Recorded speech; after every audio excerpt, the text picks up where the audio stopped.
अरे वाह, आज तो हम दोनों ने काले कपड़े पाए हैं। पहली बात तो पाए नहीं है, पहने हैं। अपनी लैंग्वेज ठीक करो। काले कपड़े तो है ना। कपड़े काले हैं पर लैंग्वेज गलत है। लैंग्वेज गलत है। तो फिर हम लैंग्वेज सही कैसे करें? तुम जितने भी वर्ड्स बोलती हो या तुम जितनी भी वर्ड्स को यूज़ करती हो और जो तुम सिंटैक्सेस बोलती हो वो गलत बोलती हो। मतलब प्रोनाउंसिएशन में प्रॉब्लम है। कई जगह पे तुम जो सिंटैक्स बोलती हो, जो सेंटेंस है तुम्हारा, वो गलत है। ठीक है। लोग कहते हैं हमने कपड़े पाए हैं, हम वहाँ गए। तो आप सेंटेंस ही गलत बोलते हो। तब हमें, अरे नहीं, सेंटेंस गलत नहीं बोलते, पर हम ऐसे ही रोज तो ऐसे ही बोलते हैं। कभी किसी ने कहा तो नहीं गलत बोलते हैं, लेकिन हम गलत बोलते हैं। तो हम फिर कहाँ पे गलती करते हैं? मतलब ये कि अगर इट्स जस्ट लाइक दैट, आपको जैसा आपने सुना है वैसा ही आप बोलने लग गए। अब आपको वही सही लगता है। ठीक है। अगर कोई गलत बोल रहा था, आपने उसको सुना, आप गलत बोलने लग गए। ठीक है। क्योंकि आपने सुना ही गलत है तो आपको वही सही लगता है। लेकिन लैंग्वेज गलत है, ग्रामेटिकली गलत है, या वो सेंटेंस सही नहीं है, या वो एक्सप्रेशन सही नहीं है। तो फिर हम अपनी लैंग्वेज को सही कैसे कर सकते हैं? देखो, लैंग्वेज को सही करने के लिए तुम्हें सबसे पहले तो ये बेसिक प्रिंसिपल समझना होगा कि जो लैंग्वेज है, जो भाषा है, वो सुन के सीखी जाती है। तो तुम्हें अगर कोई भाषा सुन के सीखनी है तो उसके लिए तुम्हें सही सोर्स ढूंढना होगा। लेकिन आपने कहा सुन के हम सीखते हैं। कई लोग बोलते हैं पढ़ के, जो रीडिंग है और रीडिंग से आपकी लैंग्वेज अच्छी होगी। I think I will give you a very specific example here. अगर आपको कार चलानी सीखनी है तो आपको कोई चाहिए जो आपको बताए कि कार कैसे चलानी। You can not learn driving a car by correspondence और वॉचिंग ऑन यूट्यूब। सिमिलरली आप हवाई जहाज़ उड़ाना भी करस्पॉन्डेंस से या यूट्यूब पे देख के नहीं सीख सकते। ठीक है। यू नीड अ सिमुलेटर जो होता है, और उसके बाद फिर आपको रियल प्लेन में फ्लाई करना होता है विद पीपल जो लोग आपको गाइड करते हैं। हाँ। फिर आपको प्लेन उड़ाना आता है। लैंग्वेज भी वैसे ही है। आप जो लैंग्वेज बोलते हैं वो क्या वैसी है जैसी वो बोली जाती है? ठीक है। तो आपको कैसे पता लगेगा? आपको तब पता लगेगा जब आप सही लोगों को सुनेंगे, जिनको नॉलेज है। मतलब उनको भी तो नॉलेज पढ़कर ही आई ना, रीडिंग उन्होंने करी। मतलब अब लैंग्वेज अच्छी सीखने के लिए हमें रीडिंग हैबिट इनकलकेट करनी पड़ेगी। Reading is one thing.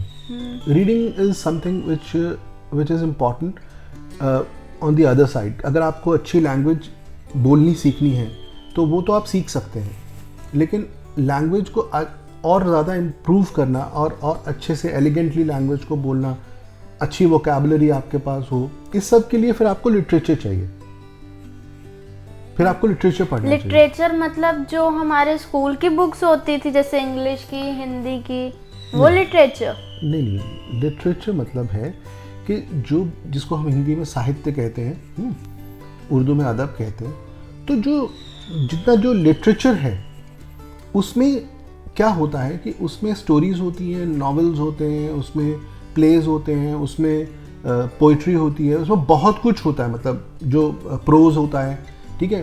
तो जब आप पोइट्री, लिटरेचर या इन चीज़ों को जब आप पढ़ने लगते हैं तो आपकी वोकैबुलरी यानी कि आपका शब्द जो ज्ञान है वो बढ़ने लगता है, शब्दकोश बढ़ता है। मुझे समझ आई। जैसे हम तो यूजली समझते थे कि लिटरेचर वही जो हमें स्कूल में किताबें पढ़ाई जाती हैं हिंदी की, वो भी लिटरेचर या इंग्लिश की। हाँ, हमें लगता है सिर्फ वो ही लिटरेचर है, बाकी बुक्स तो कभी किसी ने बोला ये भी लिटरेचर है? नहीं। तब अगर हमें अपनी लैंग्वेज अच्छी करनी है तो हमें रीडिंग हैबिट करनी पड़ेगी, लिसनिंग हैबिट अपनी डेवलप करनी पड़ेगी, है ना। लिसनिंग से और रीडिंग से हमारी लैंग्वेज अच्छी होएगी। बिल्कुल। तब हमें अपनी वो कैब पे ज़्यादा ध्यान रखना पड़ेगा लैंग्वेज सही करने के लिए। बिल्कुल सही कहा तुमने। एंड फाइनली मैं तुम्हें करेक्ट कर दूं कि वो कैब की जगह वोकैबुलरी कहो तो ज़्यादा अच्छा है। कम से कम वर्ड्स को पूरा बोलना सीखो। देखो शगुन, तुमने लिटरेचर को ऐसे समझना है कि लिटरेचर एक तो जो तुमने स्कूल की टेक्स्ट बुक्स में जो पढ़ी हैं, स्टोरीज पढ़ी हैं, कुछ प्लेस भी पढ़े होंगे, कुछ और भी बुक्स Novel होती हैं books जिनमें भी पढ़ी हाँ ना, होंगी। तुम्हें पढ़ा होगा, एक नॉवल दिया होगा उन्होंने मुंशी प्रेमचंद का हिंदी में, या किसी अंग्रेजी में तुम्हें कुछ दिया होगा, शॉर्ट स्टोरीज दी होंगी, वो तुमने एग्जाम पास करने के हिसाब से पढ़ी है। लेकिन उसके बाद फिर आगे और बहुत सारा वर्ल्ड है। उस लिटरेचर में क्या है, what you have fiction, you have historical context, you have contemporary context, you have horror, ठीक है, you have comedy, you have satire, number of things। तब समझ आ गया, हमने कोई भी चीज करनी उससे रिलेटेड बुक्स हैं, उससे रिलेटेड लिटरेचर है। अब जैसे अगर तुम कुछ शेक्सपियर की कॉमेडी पढ़ती हो तो तुम्हें शेक्सपियर की कॉमेडी से समझ में आएगा कि जो एक कॉमेडी है, लिटरेचर में कॉमेडी किस तरह की होती है, ठीक है। उसी तरह से अगर तुम हिंदी का कॉमेडी पढ़ोगी तो तुम्हें लगेगा कि अच्छा हिंदी में कॉमेडी या सटायर कैसे होता है, ठीक है। जैसे हरिशंकर परसाई है, इनका सटायर बहुत बढ़िया है। इसके अलावा और बहुत से हिंदी में बहुत कुछ है, अगर पढ़ना चाहें हम तो हरिशंकर परसाई के अलावा यू हैव दी अपना श्रीलाल शुक्ल, ठीक है ना, उनका वो उनकी बहुत अच्छी एक बुक है वो राग दरबारी। तो श्रीलाल शुक्ल जी की जो ये किताब है राग दरबारी, इसको पढ़ो, ये अच्छा। और बहुत सारे राइटर, नंबर ऑफ राइटर्स में सबके नाम ऐसा लगता है कि हमारी सबकी लैंग्वेज खराब हो रही है। वो इसलिए खराब हो रही है क्योंकि आजकल किसी पास रीडिंग करने का टाइम नहीं है। किसी के पास, किसी पास नहीं, किसी के पास रीडिंग करने का टाइम नहीं है। जब हम सिर्फ रीडिंग वो समझते हैं जो हमारी स्कूल की बुक्स हैं, हम वही पढ़ के कहते हैं कि हाँ हम रीडिंग कर लेते हैं, कोई एक्स्ट्रा बुक्स नहीं पढ़ रहा। अब मैं तुम्हें यहाँ भी तुम्हें छोटा सा करेक्शन देता हूँ। तुमने कहा कि किसी पास रीडिंग का टाइम नहीं है, तुमने दो लैंग्वेजेस को मिक्स किया। अगर तुम इसको ऐसे बोलती कि these days nobody has time to read, या तुम इसे हिंदी में ही बोलती पूरी तरह से कि आजकल किसी के पास पढ़ने का वक्त नहीं है, तो ये तुम्हारी लैंग्वेज को इम्प्रूव करेगा। तुम दो लैंग्वेजेस में फंस जाती हो। हम अपनी कन्वीनियंस के हिसाब से बोलते हैं, मतलब कोई लैंग्वेज कोई है, कोई लैंग्वेज कोई, हम मिक्स एंड मैच करके जो हमें इजी लगता है हम वो वर्ड बोल देते हैं। तो इससे हम दोनों लैंग्वेजेस में परफेक्ट नहीं हो पाते। हाँ। हम एक तीसरी अपनी लैंग्वेज बना लेते हैं जो हमारे एक्चुअली प्रैक्टिकली काम कहीं नहीं आती, ऑफिशियली भी एकेडमिकली भी। क्योंकि आजकल का यूथ सब इजी देखता है कि इजी क्या है, उनको जो बोलना इजी लगता है, जो वर्ड उनको जिस लैंग्वेज में बोलना इजी लगता है वो उस लैंग्वेज में बोलते हैं। सेकेंडली, रीडिंग करने की किसी की हैबिट नहीं है। जब हम ज़्यादा से ज़्यादा रीडिंग करेंगे हमें तभी हम उस लैंग्वेज में, पर्टिकुलर लैंग्वेज में परफेक्ट हो पाएंगे। अगर हम रीड ही नहीं करेंगे तो हम परफेक्ट नहीं हो पाएंगे। देखो, जो जिस लैंग्वेज में तुम अगर हिंदी के लिटरेचर को पढ़ोगी तो तुम्हें पता लगेगा कि उस स्टोरी में कौन कैसे किस चीज़ को एक्सप्रेस करता है, ठीक है। क्योंकि जो राइटर्स हैं उन्होंने लैंग्वेज को बहुत अच्छे से पढ़ा होता है, उनके पास बहुत डीप नॉलेज होती है, तभी वो राइटर बन पाते हैं। तो वो किसी भी कॉन्टेक्स्ट को कैसे एक्सप्लेन करते हैं, किसी पेन को कैसे एक्सप्लेन करते हैं, वो किसी लाइटर सिचुएशन मूवमेंट को कैसे एक्सप्लेन करते हैं, वो रोमांस को कैसे एक्सप्लेन करते हैं, ये तुम्हें लिटरेचर से पढ़ने को मिलता है। ऐसा लगता है कि जो लैंग्वेज है वो हमारी पर्सनैलिटी में एक बहुत इम्पॉर्टेंट रोल प्ले करता है। अगर हमारी लैंग्वेज अच्छी होगी तो लोग समझते हैं हाँ ये एजुकेटेड है, ये वेल ग्रूम्ड है।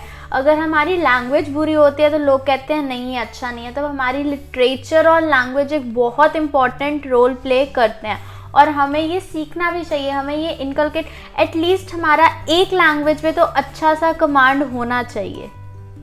बिल्कुल सही। देखो, लैंग्वेज जो है उसी में तो हम बात कर रहे हैं। लेकिन हमारी एग्जैक्ट लैंग्वेज नहीं है ना। हम प्रॉपर ना इंग्लिश बोलते हैं, ना प्रॉपर हिंदी बोलते हैं और ना प्रॉपर पंजाबी बोलते हैं। जो इजी लगती है, जो वर्ड जिस लैंग्वेज का, वो बोल देते हैं अपनी कन्वीनियंस के हिसाब से। क्योंकि हम सारी लैंग्वेजेस में कंफ्यूज होकर बैठ गए हैं। हमें हर एक लैंग्वेज में अब डिफरेंशिएट करना मुश्किल लगता है। हमें लगता है कि ये लैंग्वेज अब आपने सबको मिक्स करके बोलना शुरू कर दिया। क्योंकि हमारी कोई पर्टिकुलर लैंग्वेज पे कमांड नहीं है, हमें किसी पर्टिकुलर लैंग्वेज की अच्छी नॉलेज नहीं है। जब तक हमें किसी लैंग्वेज की अच्छी नॉलेज नहीं होगी तो हम कैसे उसको प्रॉपरली बोल पाएंगे? नहीं बोल पाएंगे। बिल्कुल ठीक।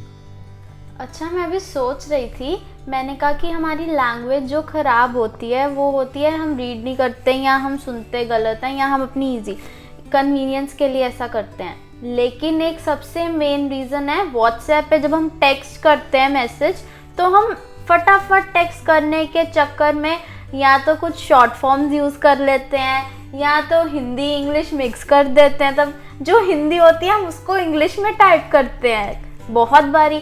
और यहाँ जैसे यू लिखना है तो सिर्फ यू लिखेंगे, YOU नहीं लिखेंगे। इससे हमारी, और हम यही गलती किस टाइम एग्जाम में भी कर देते हैं, YOU लिखने के चक्कर में सिंपल यू लिखाते हैं। अच्छा, इसमें एक चीज़ है, इसमें एक चीज़ और ऐड कर दूँ। तुम हिंदी में कोई चीज़ लिखती हो या पंजाबी में कोई चीज़ लिखती हो या इवन तमिल में, बांग्ला में, लैंग्वेज वो वाली है लेकिन टाइप कर रही हो रोमन में। तो रोमन में तुम, अगर तुम्हें लिखना है अभिव्यक्ति, तो तुम अभिव्यक्ति को लिखोगी अंग्रेजी रोमन में लिखोगी अगर उसको अपना, तो वो अल्फ़ाबेट्स में तुम उसको पढ़ तो सकती नहीं हो ठीक से, तो इससे तुम्हारी प्रोनाउंसिएशन आने वाले टाइम में और बिगड़ती जाएगी। तो अगर लैंग्वेज नहीं सही है ऑब्वियस उसके साथ हमारी प्रोनाउंसिएशन भी नहीं सही आएगी, हमें किसी वर्ड को प्रोनाउंस करना आएगा ही नहीं। तो क्या होता है कि कई जगह पे आप सब्जेक्ट मिस कर जाते हो, कई जगह पे आप एडवर्ब छोड़ देते हो, या आप कुछ चीज़ों को काट छोड़ के सेंटेंस को छोटा करने लग जाते हो। ज़्यादातर हम जो ग्रामर में मिस्टेक करते हैं वो प्रेजेंट डे यूथ इसलिए करता है क्योंकि एक तो जब हम टेक्स्ट टाइप करते हैं, कौन टेक्स्ट टाइप करते, ग्रामर कैसी है, उसमें क्या एरर्स हैं, कौन देखता है, कोई नहीं देखता। हम तो जनरली अपनी इजी करने के लिए टेक्स्ट को कितना कुछ ओमिट ही कर जाते हैं, नहीं ये नहीं लिखना, ये नहीं लिखना, तो शॉर्ट फॉर्म्स पे आ जाते हैं। जैसे अभी मैंने वो कैबलरी की जगह वो कैब बोल दिया क्योंकि आदत है हर बार शॉर्ट फॉर्म यूज करने की। बिल्कुल। और एक चीज़ इसमें और भी है, जैसे इसमें मैंने कभी किसी को ये कह भी दिया, लिख भी दिया कि भाई आपकी बात समझ में नहीं आई, तो उन्होंने कहा कि भाई लिखा तो है पूरी बात, ठीक है, तो उन्होंने बोल के उसको ऑडियो मैसेज भेज दिया। तो ऑडियो मैसेज में भी उसने जो बात बोली थी वो सेंटेंस सही से नहीं बोला। तो मैंने उनको ऑब्जेक्ट किया कि आप जो लिख रहे हो इसका मतलब कुछ और निकल सकता है। तो उन्होंने कहा आपको बात समझ में तो आ गई ना। तो अगर हम इस एटीट्यूड के साथ चलेंगे कि आपको बात समझ में आ गई बस ठीक है, तो फिर थोड़े दिनों के बाद हम इशारों पे आ जाएंगे, हम सिंबल्स में बोलने लगे, एब्रिविएशंस में बोलने लगेंगे, ठीक है। जैसे हमें कहना है कि do you want to talk, ठीक है, तो DYWT, तो आप ऐसे लिख दोगे। जैसे आई डोंट नो का लिख दिया IDK, talk to you later का लिख दिया TTYL, टेक केयर का लिख। अच्छा, एक तुम्हें बड़ी इंटरेस्टिंग बात बताऊं ये शॉर्ट फॉर्म्स की। लोग शॉर्ट फॉर्म लिखने के चक्कर में या इस तरह की चीज़ों के लिखने में, मैंने कई बार लोगों को देखा कि वो जैसे क्यू लिख दिया, तो क्यू, अब क्यू का मतलब क्वेश्चन भी हो सकता है, हम लोग क्यू लिखते हैं, क्यू का मतलब क्यू भी होता है, लाइन मतलब जो होती है। एक सबसे आता है क्या कर रहे हो को KKRH, ठीक है। तो इसमें क्या होता है कि जैसे अगर किसी ने लिखना है तो मैंने देखा कि वो स्पेलिंग्स भी अब सही नहीं लिखते। बाय की स्पेलिंग किसी ने BUY लिखी थी, ठीक है, किसी ने BAY लिखी थी बाय की स्पेलिंग, BYE, तो BYE उसकी स्पेलिंग को लोग क्या से क्या लिखते जाते हैं। अब फिर अच्छा आपकी स्पेलिंग्स खराब हो जाती हैं क्योंकि आप टाइप नहीं करना चाहते हो। तो मुझे ये समझ में नहीं आता कि आज की जो जनरेशन है जो 99% 100% मार्क्स लाती है, वो कैसे ले आती है, जो जब टेक्स्ट टाइप करती है तो वो स्पेलिंग्स की मिस्टेक कर देती है।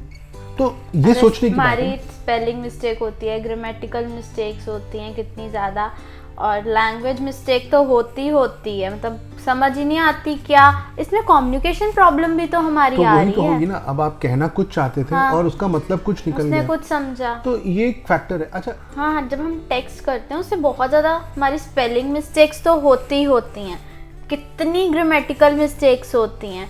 हम पंचुएशंस नहीं सही ढंग से लगाते, हमें पंचुएशंस लगानी नहीं आती, इससे जो हम कहना चाहते हैं हो सकता है वो कुछ और समझ जाए, इससे कम्युनिकेशन प्रॉब्लम भी तो हमारी आ रही है। बिल्कुल सही बात है। जैसे देखो, एक होता है क्वेश्चन मार्क, एक होता है exclamation mark, comma, full stop, इतने तो चलो सबको पता है। कोलन, सेमीकोलन, डैश, हाइफन, ठीक है, ये कहाँ यूज होते हैं बहुत लोगों को नहीं पता होता। हम किसी सेंटेंस को, लंबे सेंटेंस को कैसे ब्रेक करते हैं बिना फुल स्टॉप या कॉमा लगाए, वो भी एक मेथड है। तो आप लिटरेचर पढ़ोगे तो आपको समझ में आएगा कि कोट मार्क्स में हमें कैसे, विद इन कोट्स कैसे लिखना है, सिंगल कोट्स क्यों होते हैं, डबल कोट्स क्यों होते हैं, ठीक है, टेक्स्ट को कहीं अंडरलाइन करना होता है, या किसी टेक्स्ट को हम लोअर केस में लिखते हैं, किसी को हम सेंटेंस केस में लिखते हैं, किसी को हम अपर केस में लिखते हैं, तो हमारे पास नंबर ऑफ ऑप्शंस हैं जो कि पंक्चुएशन में यूज़ होते हैं, ठीक है, लेकिन हमें उनके बारे में नहीं पता क्योंकि हम पढ़ते नहीं हैं। दूसरी बात क्या है कि ये सब चीज़ें जो होती हैं जब हम लिटरेचर को पढ़ते हैं तो हमें ये चीज़ें समझ में आने लगती हैं। लैंग्वेज अच्छी करने के लिए लिटरेचर पढ़ना बहुत इम्पोर्टेंट है। लैंग्वेज तो इम्पोर्टेंट है ही है, उससे ज़्यादा इम्पोर्टेंट लिटरेचर है। एब्सोल्युटली। तो तुम्हें सबसे ज़रूरी बात क्या समझ में आती है, अगर तुम्हारी लैंग्वेज ठीक है तो उसे तुम उस लैंग्वेज में तुम कम्युनिकेट कर पाओगे। जैसे अगर मुझे यही सेंटेंस एक लैंग्वेज में बोलना हो तो मैं क्या कहूँगा कि यदि तुम्हारी भाषा जो है वो दुरुस्त है तो तुम उस ज़बान में अपनी बात को पूरी तरह से सही तौर पर कह पाओगी। अब देखो ये पूरा सेंटेंस मैंने एक लैंग्वेज में बोल दिया, अब इसको मैं अंग्रेज़ी में बोलना चाहूँ तो, लेकिन हम अच्छा इसके अलावा एक और बहुत बड़ी दिक्कत है, वो होती है ब्रेक्स की। अक्सर लोग एंड या यू नो या you see and let me tell you and ये ब्रेक्स लगाते जाते हैं। कई बोलते जैसे नहीं, इसके अलावा जैसे कुछ लोग के लगाते हैं हर बात पे, डू यू नो के मुझे जाना था, यू नो मुझे कम हेयर ना भी बड़ा लोग लगाते हैं। अक्सर तुमने देखा होगा कि लोग सेंटेंस ही नो से शुरू करते हैं। तुमने किसी को पूछा अगर कि कॉफी पियोगे, नो, ओके, तो नो क्यों लगाते हैं आप हर बात? बोला ये अच्छा लगा, नहीं हाँ बहुत अच्छा है। तो ऐसा क्यों होता है? ये आदत पड़ी हुई है, हमें सही से किस सेंटेंस को कैसे शुरू करना है हमें नहीं आता। अब हमें ये पता चल रहा है कि लैंग्वेज बहुत इंपॉर्टेंट है, और लैंग्वेज तो है ही है हमारी लाइफ को अच्छी बनाने के लिए, हमारी पर्सनैलिटी को अच्छी बनाने के लिए। उससे ज़्यादा इंपॉर्टेंट तो लिटरेचर है। एब्सोल्युटली। अब जैसे तुमने पोइट्री पढ़ी तो तुम्हें पोइट्री पढ़ने से तुम्हें एक बात समझ में आती है कि अपने थॉट्स को कम से कम वर्ड्स में कैसे एक्सप्रेस कर देते हैं, ठीक है। अब अगर किसी ने एक लाइन लिखी है, ठीक है, तुमने उसको कम से कम लाइनों में, मिनिमम वर्ड्स में, विद मैक्सिमम मीनिंग्स के साथ आपने उसको 3 लाइन में आपने एक्सप्रेस कर दिया। तो कैसे किया? ये तो एक स्किल है ना जो एक राइटर के पास होती है, पोइट के पास होती है। वो उन्होंने एक लाइन में उस बात को कह दिया क्योंकि तो उनकी लैंग्वेज पे कमांड होता है। तो आप अगर उसको, उनके लिखे हुए चीज़ों को अगर आप पढ़ते हो तो उससे वो आपके अंदर भी आती है। आपको भी, आप भी बोलते हो कि अच्छा एक ही वर्ड के लिए हम एक वर्ड को कितनी चीज़ें एक्सप्लेन करने के लिए यूज़ करते थे, लेकिन अब हम अलग अलग चीज़ों को अलग अलग वर्ड से एक्सप्लेन करते हैं। जैसे हमारे पास लैंग्वेज में 200-250 वर्ड्स की वोकैबुलरी होती है बस आजकल, हम इतने में ही अपना सब कुछ एक्सप्रेस करना चाहते हैं। लेकिन पहले जो मतलब राइटर्स हैं जैसे, तो उनके पास, कईयों के पास 1000, 1200, 1500, कुछ 2-2 वर्ड्स की मतलब वोकैबुलरी भी होती है। फिर वो डिक्शनरीज कंसल्ट कर लेते हैं कभी कभी कुछ वर्ड्स के लिए। जर्नलिस्ट होते हैं, तुम न्यूज़पेपर पढ़ोगी अगर, आजकल तो कोई पढ़ता नहीं है, पढ़ो तो उसमें देखो तुम्हें नए नए वर्ड सीखने को मिलते थे कि अच्छा ये वाला इसमें भी यूज़ हो सकता है वर्ड। तो वो पढ़ने की आदत लोगों ने ख़त्म कर दी, तो उससे आपकी लैंग्वेज बिगड़ी। लेकिन लैंग्वेज बिगड़ने से क्या हुआ कि जब आप सुनते हैं किसी को गलत बोलते हुए तो आप भी गलत बोलने लगते हैं, और फिर आप कहते हैं कि नहीं हमने तो बचपन से यही सुना था तो ये तो सही है। तो तुम्हें लैंग्वेज और लिटरेचर की इम्पोर्टेंस समझ में आई? क्या समझ में आई? हाँ, मुझे समझ आई कि जो लैंग्वेज है और लिटरेचर है दोनों ही हमारी पर्सनैलिटी को अच्छा बनाने के लिए बहुत एक इम्पॉर्टेंट रोल प्ले करते हैं। हमें अपनी लैंग्वेज को अच्छा करना चाहिए, उस पर मेहनत करनी चाहिए कि हाँ अगर हमारी लैंग्वेज अच्छी है तभी लोग समझेंगे कि हम एजुकेटेड हैं, हम वेल ग्रूम्ड हैं, हमारी जो अपब्रिंगिंग है वो अच्छी होंगी। जैसे हम बोलते हैं वैसे ही हमारी पर्सनैलिटी रिफ्लेक्ट होती है ना।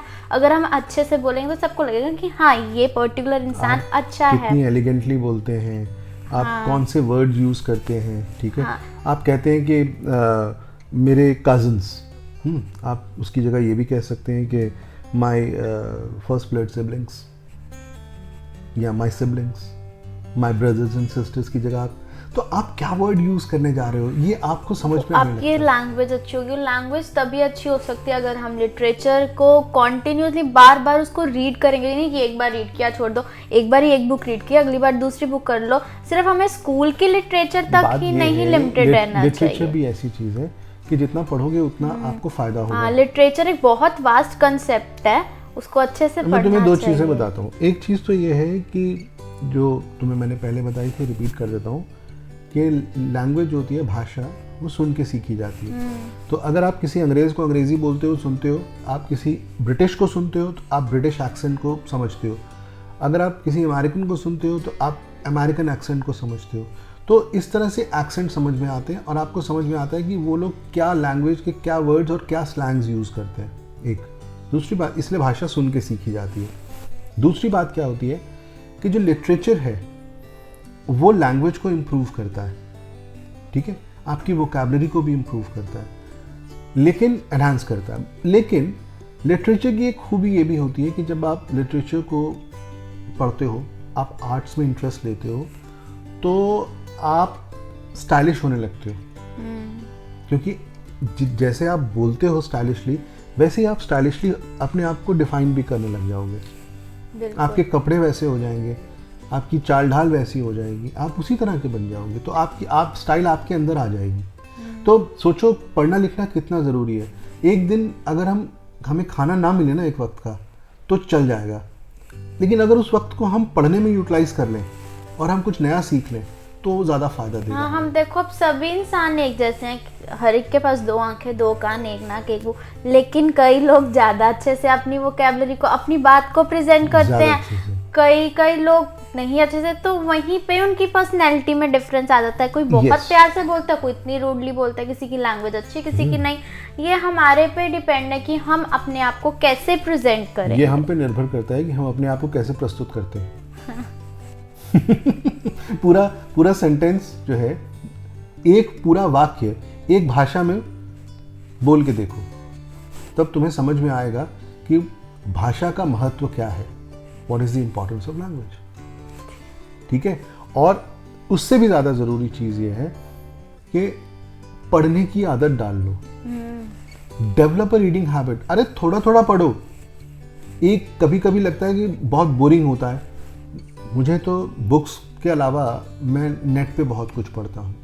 मैं कभी कभार मौका मिलता है तो मैं मेरे पास पूरी एक लाइब्रेरी है जो क्लाउड में है, मैं उसमें बहुत सारी बुक्स पढ़ी हुई हैं, मैं उनको वहाँ से पढ़ने लगता हूँ। मुझे जहाँ मौका मिलता है, ज़रा सा मौका मिलता है, मैं उनको पढ़ता हूँ। तो उससे मुझे पढ़ने से मुझे फ़ायदा हुआ, मेरी एक तो भाषा मेरी जो है वो समृद्ध हुई, और दूसरा जो उसका फ़ायदा मुझे मिला कि मैंने ये सीखा कि किन शब्दों का प्रयोग मैं वहाँ कर सकता हूँ जहाँ पर मैं उन शब्दों का प्रयोग कर रहा था जो उसको सही से वो व्यक्त नहीं करते, वो डिफाइन नहीं करते, दे डोंट डिफाइन दैट। समझ गए। आप ये कहते हो कि साहब ये फलानी ये जो अपना चीज़ है कि चाय अच्छी नहीं बनी है या चाय को ठीक से स्टीप नहीं किया गया है, तो उसके लिए अंग्रेज़ी में एक लफ्ज़ है, ठीक है, हिंदी में भी लफ्ज़ है, होगा नहीं होगा, तो आप वो लफ्ज़ बोल करके भी एक्सप्लेन कर सकते हो ना। तो ये छोटी छोटी चीज़ें हैं जिनसे हम अच्छी कम्युनिकेशन के लिए जा सकते हैं। अब फिर वही कनेक्शन आ जाता है ना कि अगर लैंग्वेज अच्छी होगी तो कम्युनिकेशन अच्छी तो पर्सनैलिटी अच्छी तो आपकी अपब्रिंगिंग अच्छी तो आपका लाइफस्टाइल अच्छा, आपकी आउटलुक्स उतने अच्छे, आप उतने प्रेजेंटेबल हो जाओगे, तो सब कुछ इंटरकनेक्टेड है। Got it? ठीक है, तो तुम्हें बात समझ में आ गई? हाँ आ गई। अब चाय पी ले। हाँ पीते हैं, दो। Thank you. कम।